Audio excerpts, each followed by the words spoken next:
barnaamijka insha allah ayaa mar dhow noo bilaaban doona ayagoo dad badan oo qoraaturinji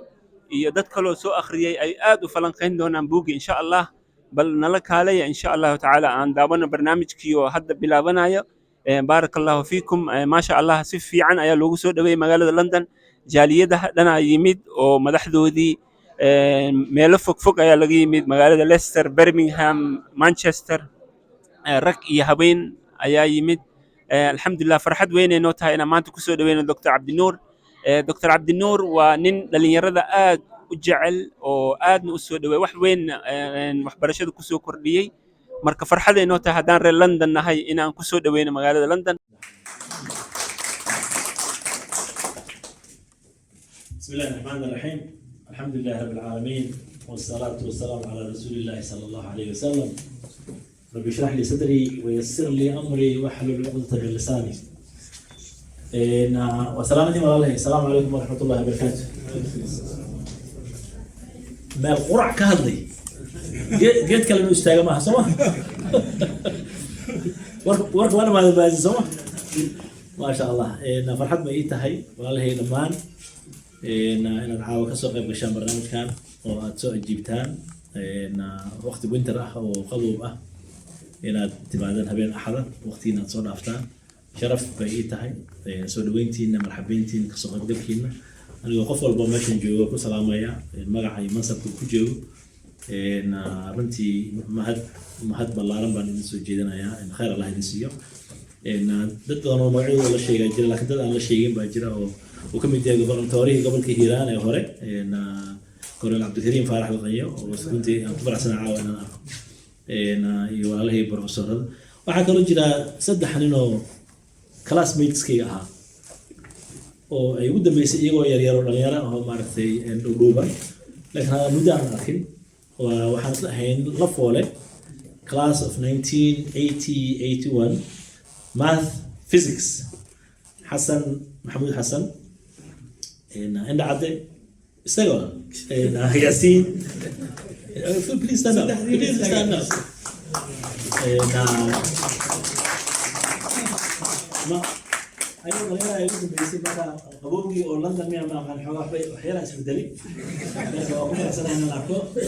وسد حنين وكنتي أقول يا هنا سومالي ده هم ورا إذا لدكن ومعلمتي هو سومالي ولا أنا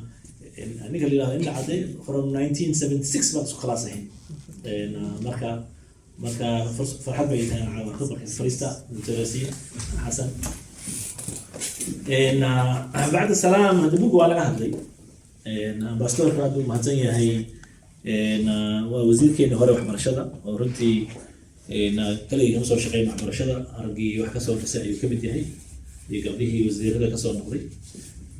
runtii Soomaaliya waxbarashada dad badan ka soo shaqeeyay dad badan baa soo dhiibay siyaasadda Soomaaliya waxa ku jirta aniga hortay wax la qabtay ma laha aniga ugu horeeyay wax qabtay laakiin waxa run ah in baahashan ay tahay qoriisu dhiib oo qof walba uu meel gaarsiiyay marka qaar Allah siiyay ka soo shaqeysay waxbarashada Soomaalida oo dhan aniga waxa la yiraahdaa Cabdinuur Sheekh Maxamed سكول معلنك يقول ري نكى شيء إن معلنك يقول ها بيجري معلن نوح دارك أنا معلنك يقول يقولها أستاذ يحيى على العبار وأتقنا ويلكيس الله يرحمه عبد القادر يحيى وCRD معلنك أستاذ يحيى على بيجري أستاذ يحيى يا اللي كان أبيه بأسوق حي ويري أستاذ يحيى بالكن يفير إنه دياري هين كله مركا سلوب فيرنايو يعني هذا واحد اللي بليسمنت تست على سمية بريا بليسمنت تست يقولها إن قفكوا قرآن يقانو إحنا قري كر وإحنا أخلي كر مركز أستاذ يحيى يري بل سبورت استجمنلو الجسد أصلا قاضي واحد قرتها لم يكن نزات قانا وحكم التسولة هذا هو سيء ومالتي لقطر التوراه مركز لم يكن أم قريب بسم الله الرحمن الرحيم لم يكن الذين كفروا من أهل الكتاب والمشركين والمنفقين أرجوج ما شاكو جوج نكان ديار وايو نكان وانا قادن كرا مركا إن طبعا أرنتاس waxay tusaale u tahay waxyaabahan hadda raadin oo ah students must be ready to start school ardaygu waa in la keeno iskuulka isagoo diyaar ah oo yaa soo diyaariyay aabihiis hooyadiis soo diyaariyay ready to learn baa la yidhahdaa ready to learn what do you mean ready to learn cunuga inuu fariisto inuu istaago inuu direction ka qaato inuu macallinka dhegeysto inuu gacanta taago markuu masquul aadayo laakiin cunugii hooyadiisa iyo aabihiis ag joogay oo waryaa fariis ma fariisanaya dhihi jiray yani diyaar uma aha waxbarasho which is why early childhood education ka aad loo qiimeeya oo la yidhaahdaa caruurta waxbarashada waxay bilaabanaysaa 3 jirka 4 jirka 5 jirka 6 jirka marka cunuga 3 jir ku bilaabay aqoonta iyo waxbarashada ku bilaabay waa ka duwan yahay kan oo 6 jirka class ka la keenay waxaa kaloo la yidhaahdaa waalidku caruurtiisa waxba u akhriyaa inta ay yar yihiin oo xadaarada ku jiro the more ay wax dhageystaan the more ay su-aal ku weydiiyaan the more ay macnaha fahmaan the more fahamkoodu u badanayo markuu dugsiga iskuulka u yimaado uu yaqaano how to ask a question marka dugsiga quraanka markaa beriga wuxuu noo ahaa 3 jirka markaa ardayga la geeyo inuu preparation waxbarashada siiyo ardayga wuxuu imaanaysa wax qori karo wax akhrin karo afcaali hadda taqaano ingiriis waa baran kartaa luqad kale waa baran kartaa soomaali waa baran kartaa luqad hadda taqaano qolooyinkan linguistics waxay yiraahdaan one language hadda barato you can use the skills of the first language for the second language marka second language learning ka wuxuu ku dhisan yahay skillski aad ka baratay first language marka ama carabi ha noqdo ama soomaali ha noqdo luqadii lagu baraba macna waxay muhiim u tahay in aad luqad labaad baran karto sida Dr. Turinji uu sheegay buugga taariikh buu ka sheekeynaya waay aan u qoray buugga waxaan u qoray Soomaalida sideedaba iska oral society taariikh badan oo Soomaali lahayd baa hadda naga baaba'aysa oo dadkii yaqiinay ay si waayeloobayaan oo si dhimanayaan oo isleedahay war haddii la qori lahaa war haddii wax loo reebi lahaa ummadaan war haddii taariikh ay jiri lahayd war haddii maaragtay la yeeli lahaa laakiin ummadeenna waxay u badan tahay we don't read oral society baan leeyahay waa gabyeenna oo maaragtay laakiin laa naqra wala naktub marka culture-ka oral society waa in la bedelaa maxaa yeelay adduunka horumaray wuxuu ku horumaray qoraalku wuxuu keenayaa critical thinking qofka wax qoraa wuxuu wax u qoraa midaan wax qorin oo akhristaa ninka journaalka maalin walba kuu qora wuxuu kaa dhaadhicinaya fikirka adduunka isaga uu qabo kii aad akhrinaysaa wax leedahay wallahi sidaas adduunku waa sidaan adduunku yahay isaga uu muujinayo wuxuu yahay marka waxaa loo baahan yahay in qoraalkeena u bato yani hadda Soomaaliya waa laga hadlaa dad badan baa ka hadla Soomaaliya wax ka qora oo aan Soomaaliya aqoonin dhaqankeeda aqoonin culture-keeda aqoonin kuwii u dhashay waa ka aamusan yihiin yani qofkii adiga wax kaa sheega oo adigana aadan afkaaga aadan ku hadlin aad adiga isaga sheegin yani waa dhibaato noqonaysa marka buugga waxaan u dalbaday inaan Soomaali ku qoro dabcan Ingiriisi waa my second language waxaan jeclaa inaan Ingiriisi ku qoro laakiin nin saaxiibkaya oo qoraa ah yaa wuxuu yiri Cabdinuurow hadda buugta Ingiriisku waa badan yihiin oo library yalaane kaagan ma kuwan baa lagu daraya markaas waxaa loo jeedaa inta Soomaali ku qorto fiiri oo taariikhda Soomaaliya uu yahay dad badan baa akhrisanaya waa kale in la siiyo qofkii baasha iska lahaa marka ninkaas wuxuu yiri Allahu akbar alhaq insha Allah waa dadajinayna intaan cishaa la gaarin waa soo gabagabaysanayna hadii Ilaahay yiraahdo waxaan jeclaan lahaa marka dabcan buug waxa lagu qoray Soomaali waxa lagu qoray wixii Soomaalida akhrisato Soomaalidana ay iyada warbixinteedu ay afkii luqadda Soomaaliyeed ay ku fahamto haddii Ingiriisi lagu qori lahaa dabcan dadka Ingiriiska yaqaanay ee ajnabiga akhrisan lahaa Soomaaliduna way ka qaxtaan lahayd hase ahaatee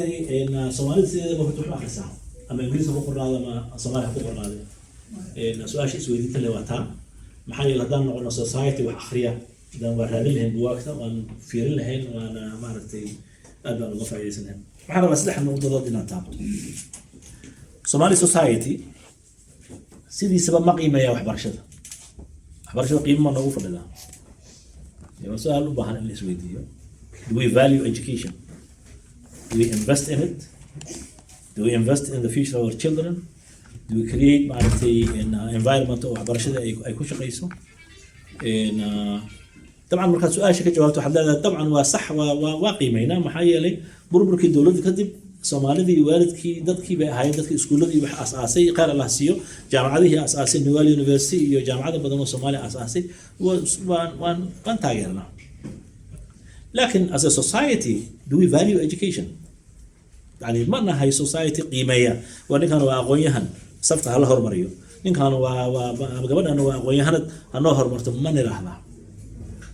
ذاتك وحبرتي وأقوان تمل في عنك جاري ما شغالينا أرداد كسب بحد الجامعة الصومالية يدي بدأ كسب بحد النمبر 1 كجالي شغويك ما كهريسينا مرة أنا وقف كانوا وكهرية والنمبر 1 بوقاليو إن سجى بنكي كشغينا سجى معرفتي أما إيدا معرفتي وزارة الرماد دي بدك شغينا ما هي سوسايتي مركز قيمين كارا يعني أرض يقول هدوح برتو النمبر 1 قالوا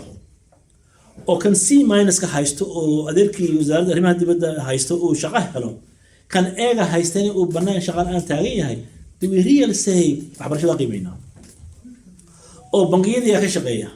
أو جامعة دي كشغية أو حفيزة الدولة دي كشغية ومالية جوية كشغية أيام أحدث مقالة جوا مشي جيو قف وحول لها بركة عبد النور الصومالي وحول سو شغالة ساعة قاب بلاد وما شقدي قاب بلاد ورا حامر عكران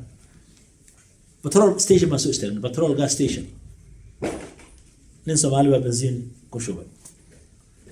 بس نيكي بحيري إن وريا ما كان كشغيسة هاي إن حاجة كتبت أنتوا قصلوا حير ما قبيل كاي بدني ساعة مركز ما أنت كتبت حير نيكا ماشي لها عليك يا وأنتوا تبينوا مغلى نيكا ماشي اسكله بعد ذلك يا والويل عليك أوتها قبل إذا أوتها هاي جلست محمى kuwa kala Soomaalida oo aqoonta ma hayr gareeyna ma shaqaaleeyna marka dabcan culayska maanta ugu weyn dhalinyarada Soomaaliyeed haysta waxay tahay why do I spend 5 years in education 4 years in education hadii ana ma shaqo helin ama dawlad ha noqoto ama ganacsi ha noqdo oo private company ha noqdaan yani waxa la hayr gareynaa qofku yaqaan marka waxaan u baahanahay as a society ina iswareysano dhahno maxay qiimeyn ugu fadhida waxbarashada. Why do you hire a pilot or C minus kusoo baxay adigoo heli kara pilot A number 1 galay tababarka wadida diyaaradda adigoo heli kara sidee u haygareynaysa mid C minus wata dhakhtarka gabadhaada qalaya ama wiilkaaga qalaya makan ugu fiican jaamacad ka soo baxay baad rabtaa mise kan ugu liitaanta waxaan u baahanahay marka as a society conversation inaan yeelano dabcan waalidkii waa dadaalay Soomaaliya waxbarashadeeda 8% waxa bixiya kharashkooda waalid baa bixiya we don't value education or do we value education dawladeenu kharash badan kuma bixiso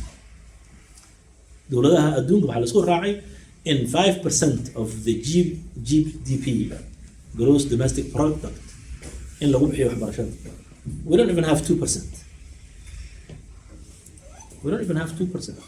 marka dabcan waxay u baahan tahay shacabka iyo waxgaradka iyo aqoonyahanka iyo inay arrimaha ka qayliyaan yiraahdaan we have to invest in the future of these people aqoonteena waa in maaragtay aan horumarina xagee budgetkeena u badan yahay ma qiyaas kartaa taa ku bixinaa number 1 was security number 1 90% of our budget goes into security ma dhamaanayo waa on security kala buu keenayo inuu dhamaanayo sugi marka waxaan isleeyahay arrintaas waa muhiim teeda kale luqadda Soomaaliga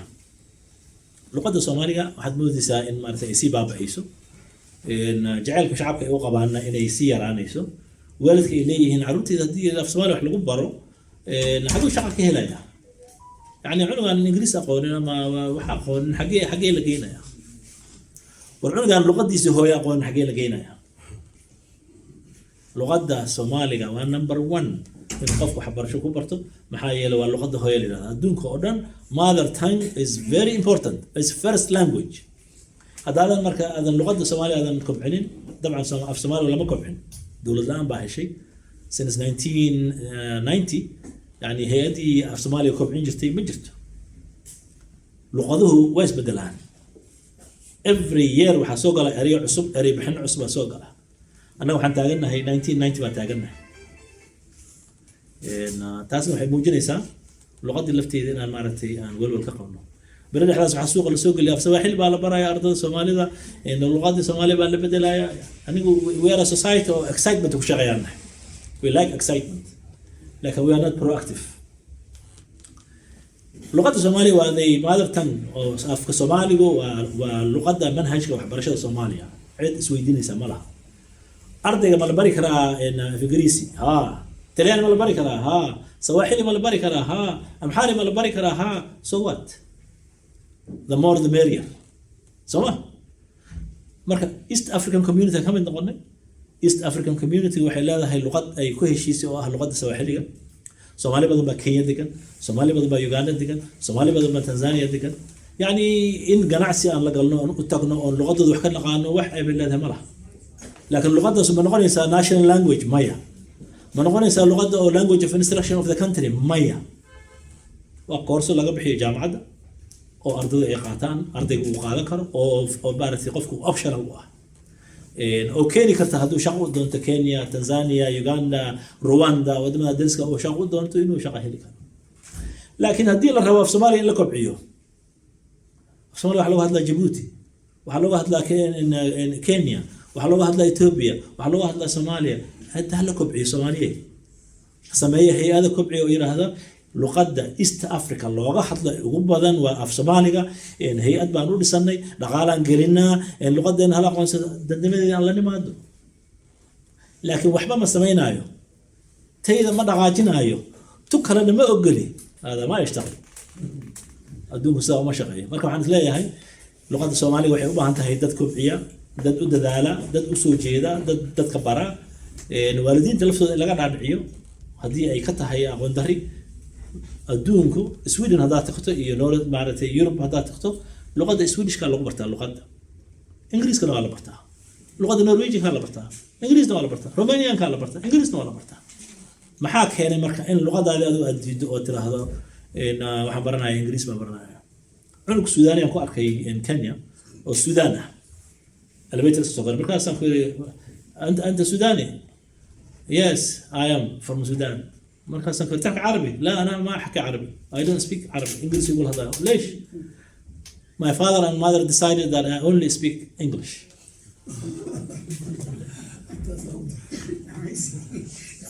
دبا مركز كان يكتب عروتين وحكم بالله بين اللغة الإنجليزية يقول ير لغة كلا إني برتان مرة سي إنجليزي ومارته وقت هذا هذا اللغة هذا هو أنا أقوله dan waa lumaysaa tan kala rabina ka hadlo wayta waxbarashada Soomaaliya waxay kobcisaa oo ay meeshii ay rabay gaarisa markaan ka heshiino siyaasadda dalka waxbarashada dalka waxay ku xiran tahay nidaamka siyaasadda dalka hadduu dalku degan yahay siyaasadda heshiis laga yahay waxbarashada heshiis laga noqonayo haddii aan heshiis laga ahayn dawlado kala go'an kala siyaasad duwan kala qorshe ah shirar ku dagaalamaya meel badan isugu imaanaya oo kala leexsan baan noqonayna marka waxbarashadu waxay hostage u tahay khilaafka guud ee siyaasadeed ee Soomaaliya ka jira waxaan aad u rajaynaynaa in waxbarashadu aysan ciriiriga ku jirin oo dadku ay fahmaan horumarka waxbarashada carruurta Soomaaliya Somaliland Puntland Jubaland South West Hirshabelle galmudug all of Somalia waqooyi bari iyo dawladda cusub ee waqooyi bari ee Soomaaliya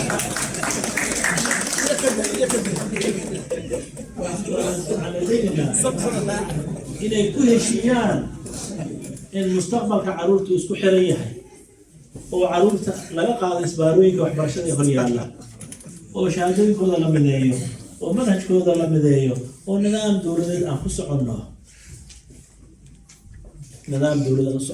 bari dhaxaas waxaan tagay dalka Uganda oo shir East Africa u tagay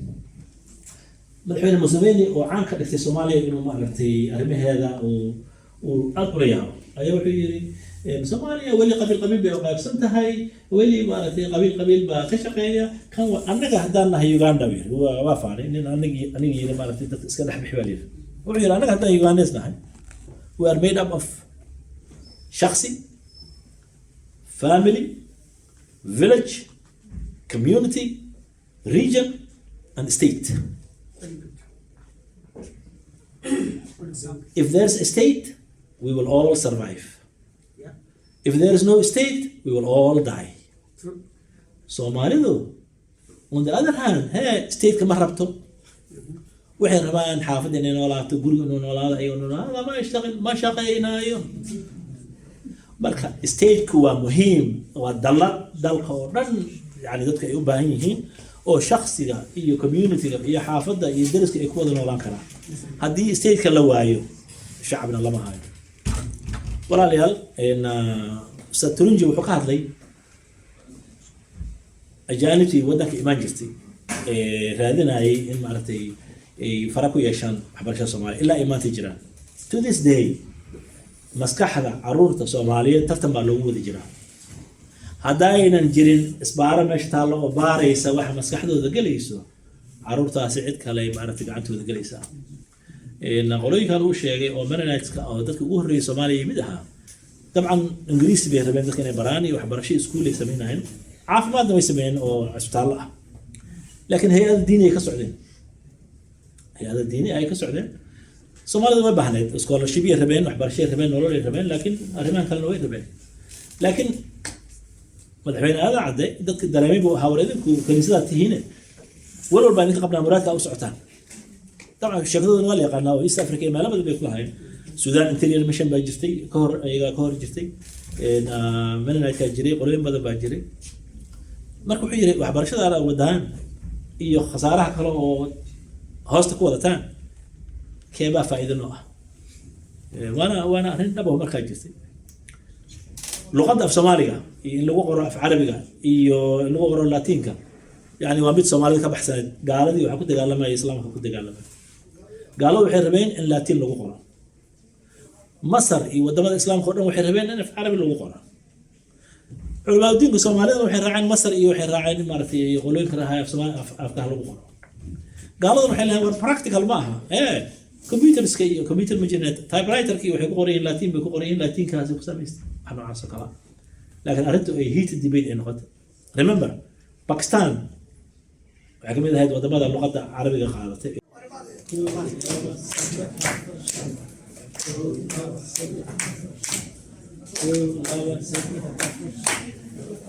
هذا معلمين هذا وايد بقول له هذا لكن حلوين لك هان تنوضا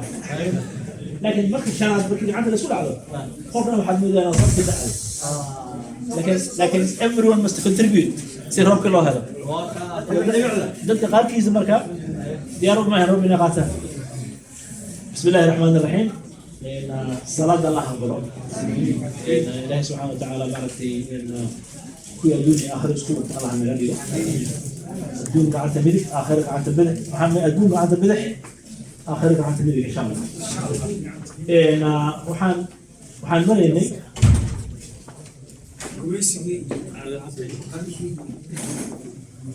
مركا إن يعني بقول في وحن نوك يعني حوار الجهاد اللي قلتي بخير الله سيد معلمتي دلك هي رضياشي وحدالك ولا يقدر يسمعين كنت واعي يعني هذا الصومالي وحكي جنا بقول لي سديت الجامعة 180 يونيفرسيتي كده هذا اللي يسمونها بابليكا سؤال ناشونال يونيفرسيتي يا بابليكا بقول لي تدوات من سلام كلمة برايفت وانا بقول لك قالوا فقد نعمل كثير سوى أقول صوماليا أنت حكومة جبتي جامعات وحي هذا كلها جامعات أمدا وبروفيسور زهرة معلمتها هيدا النوشتي هي هذه ما بروفيسور عائشة الله يبارك فيها معلمتها هذه جامعة قبل لو يمجد مركز ويتسوى جامعات الصومالية يقول لك عتبت بوتشيت اللي بتاعه ولو جيم وي إن بلدينة الجيسة الكعيو بوساسو اسمايو غيدبا فكرة سوالجري في جامعة البناري أو قبل الدقيق ومال والوحي خيرات كسب حق ما عادوا ولا من الجيولوجيا اللي من اللي مالتي إن الزراعة اللي من الزراعة اللي من دخان اللي برامج سوالجري لكن سياسة دي واحد برتي إن دول اللي بريء جستي بحال يد هذه مالكس الجامعة كنيست المهاس جامعة هنا من دباتك هنا هم حين ما تكينا يعني وقتها هو دوك ماشي كل لقى بابي أنت جامعة هي ما لها اسمارتي المظاهرات الخصمية هي هذه بوساس المظاهرات لا نسمي هرقيس المظاهرات لا نسمي كسمة مظاهرات أنت كقال غالي سالي مية كل مظاهرات كان سوق يعني this is a true story جامعة دي نحن حاله مكلفين كل هذا كويا الله من هذا المنتشر يعني دولة سيئة يا أول يكون فترة شو أرضها إن اللغة غير سمينا يعني ودواتك أنتي إن أرضها يكي ماذا برعو إن كسمايو إن جوهر بدوين يحضروا ماذا جامعة الكتاب والله ما يعني سوال الجوبين أهل الجوبين قرابو الجوبين وجامعات إمارة كحرة وصبتي أحد وقت الفصح عليها إمارة ماشي سجل حجران هسه وحى أمان مدن أو بر كو جل أمان مدن دولتي ملتري هذه وحبارشة ذلك باحثي أو العقلان كدكتي أو الصومالية قرطي أو جامعتها بلارسي كنت وحجعلان لها أنه السياسة فيرنن وحبارشة كليان فيرنن حكومتي وحبارشة الصومالية تاريخ الجنسي إن هذه حكومتي كعام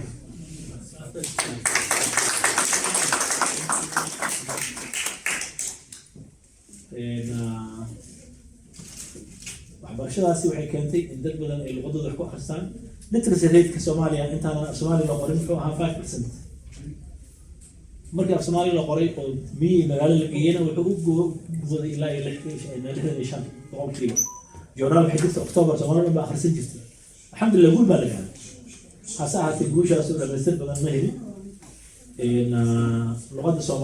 Soomaalida ma aragtay kobcin badan ma helin.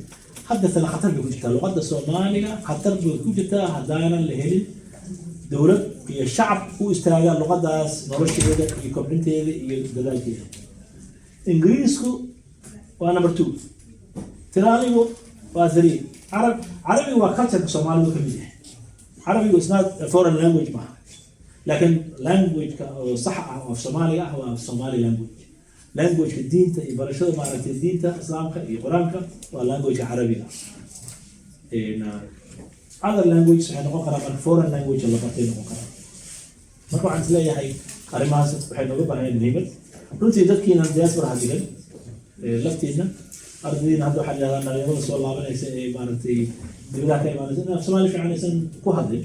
ولو بحية مقع معرفتي لقينا هذا سي والله جنريشن يعني سي والله تعرفت إذا هو مهمة ده يعني فوق الدين تيجي قارنا ويرى هذا ورهذا كان أي شيء اسمه نبأ سي والله تاسو تبغى أمان أيضا رواي وأمان لكن اللغة دي بقى كافي ولكن وحاوف الإنجليز كلها هذا اللغات كلها هذا علوم ماشية في الصومالي يلا كلمة عن ربع إن أنا خد أنا هذا كمسوق الجبيو قلت جوجل وبوك تاريخي وصيغة إن الدكتور هو شيري الصومالي دين الإسلام كوي بلابيا وقت بعد زي لعيو الصومالي قبل هذا جريو مارتين علوم الدين ولا برجل لا إيو الصومالي وحقيقة الله ما لبضنا علوم الإسلام لقيته جميعين ربحي هذا عشان جميعين كوي الله إلا إيو أرجيسة إلا إيو كسماي مالو يكوي هلن دروس إسلامية يفرد الدين الإسلام كلا برجل كدبنا وحاي تي كولونيز وكاتبين ومارت سكول في عالي هاي فايريس قصاريس بقولها كدبنا تي دولة يعتمد كلا دوناشي وحاي من وقولي كوفرت وحبرشة وقولي اللغة دي وحاي لانجويج في السلاح كده وحاي إنجليزي تجي واحد برنجل تلياني وحوها اللغة التلياني كوفرتها تقدر ما وحبرنجل تلياني وحول هذين هاي بدن وحيقان وحوها لترسي وفيعا وحنا بلاميهن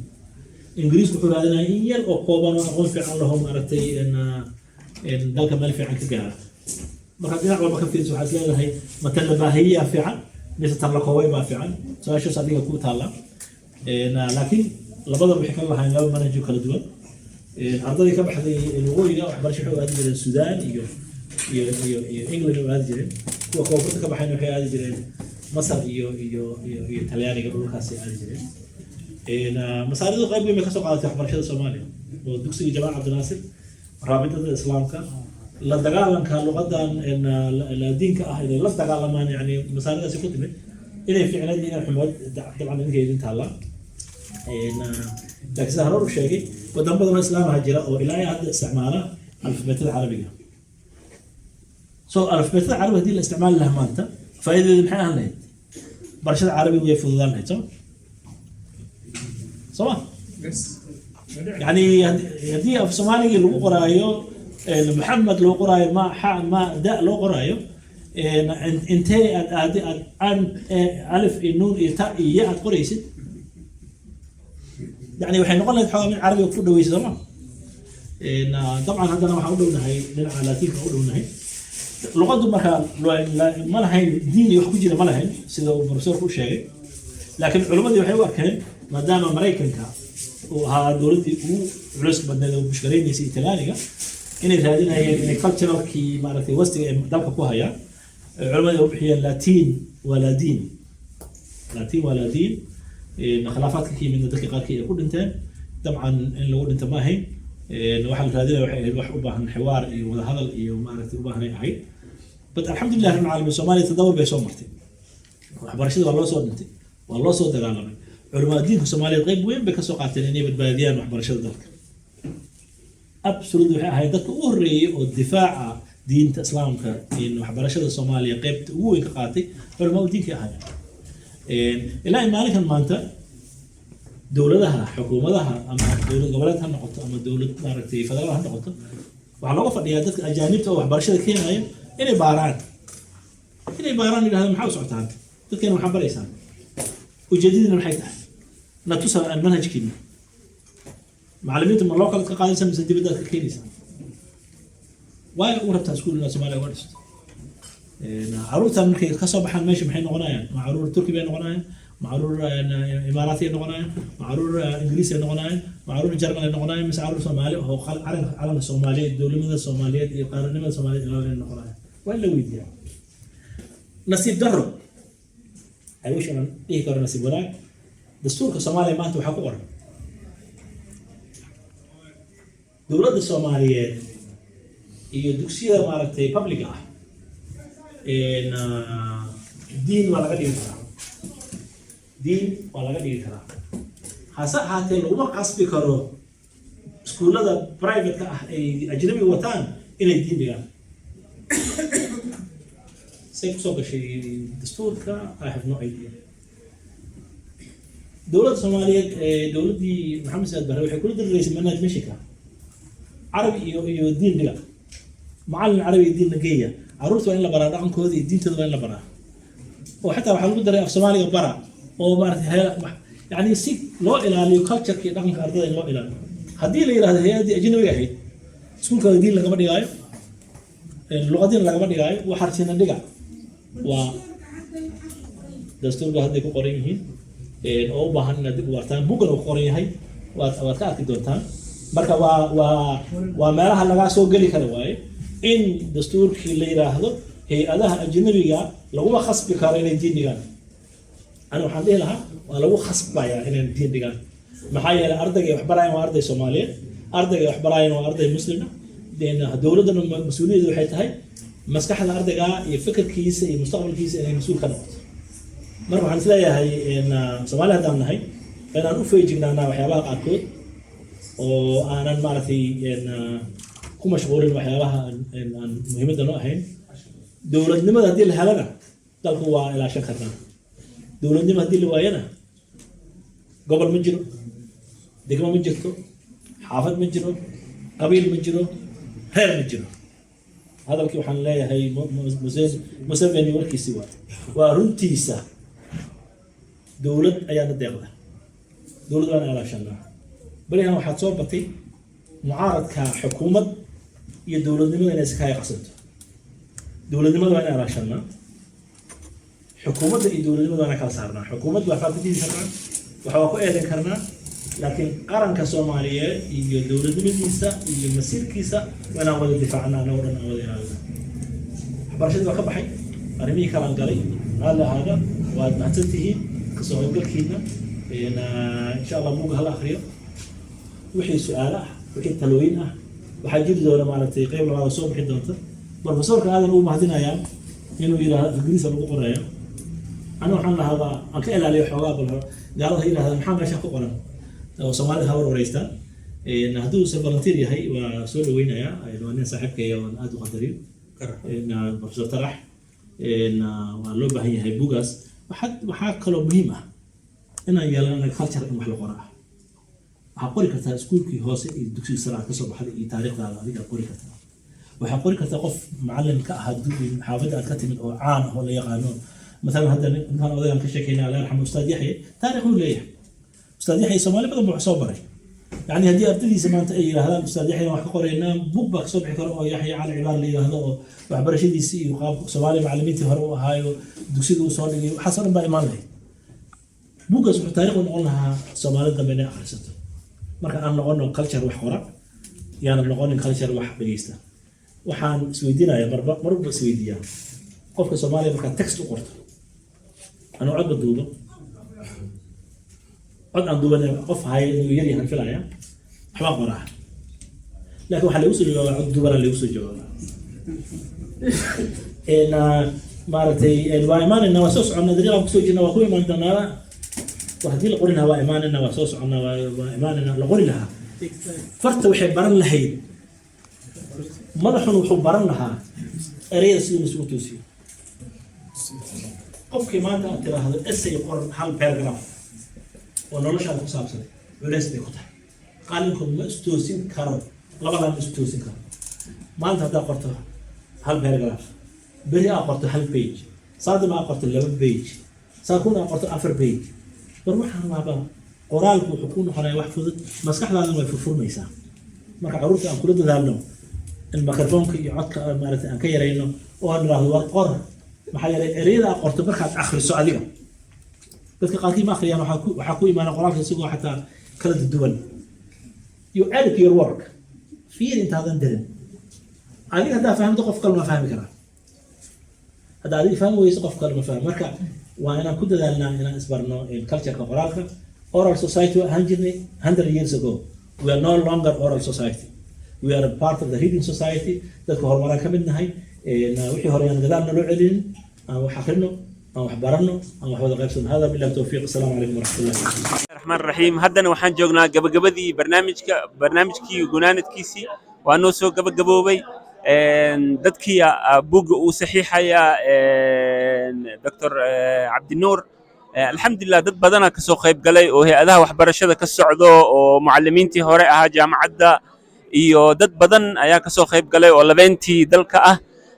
magaalooyin badan laga yimid Manchester wariyaal badan oo BBC da ka socda oo uu ka mid yahay wariye Koronto dareenkaaga Suudiga ku soo dhawow ما شاء الله هذا ugu faraxsanahay wasiirkeenii hore waxbarashada Cabdinuur buug uu qoray maanta inaan gacanta ku hayo macallinkan Allow Kaal oo dabcan ku saabsan sooyaalka waxbarashada Soomaaliya waa wax aad loogu farxo qoraalka Soomaalida inay ku soo badanaysaa muddo maalmahan sida wasiirka bahdaay mar uu hadlayo uu ka dhawaajiyay haddii Soomaalida la dhihi jiray Soomaalidu waa dad oral society oo hadasho hadda waxaa moodaa in qoraalka aan ku soo badanayno buugaag badan oo la qoray aan arkayno insha Allah annagana ku soo biiri doonaa qoraalka buugaagta haddii alla mahadsanid alxamdulillah gabagabadii aan joognaa alxamdulillah si qurux badan uu soo dhamaaday waxaan rajeynaa Dr. Cabdinuur asoo khoslaayo oo faraxsan inuu magaalada London ka tago haddana dadkii uu saxiixaya buugaagtii saf loogu jiraa ay u saxiixaya alxamdulillah reer London runtii martisoorka aad ay ugu fiican yihiin si fiican loo martisooray sahaydiisana waxaa loogu dhigay inay buugaagta ka iibsadaan alxamdulillah marka reer London waxaan idin leeyahay waa barakallahu fiikum waa darajayseen Dr. Cabdinuur marka anagana barnaamijka dhulmarow aad ay ugu faraxsan tahay inaan qayb ka noqono barnaamijyo sidaan oo kale ahna waa idin soo gudbin doonaa insha Allah taala waa inuu barnaamij kale oo xiiso leh